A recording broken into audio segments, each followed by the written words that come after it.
So today we've had an amazing turnout. It's magnetic, it's paramount. Today's Earth Day, and it's the actual Earth Day on April 22nd, 2019 here at the One Stop Shop at the Stallings Building in Dade City.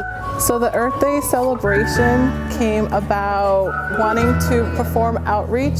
Our department, what we primarily teach is horticulture, livestock, gardening, nutrition, health, so a large diversity of things. And so I thought this would be a really good event that we could reach out to the community and partner with other county departments as well as outside organizations and just showcase everything that we have to offer.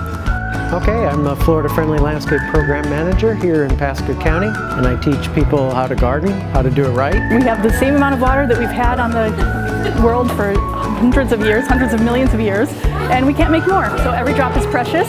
So I do classes and workshops on nutrition, wellness, healthy eating, and just one-time workshops on just overall nutrition. In essence, recycling is so necessary. It's good for the environment, and we are trying to promote recycling on this beautiful Earth Day that we're celebrating here at the One Stop Shop today.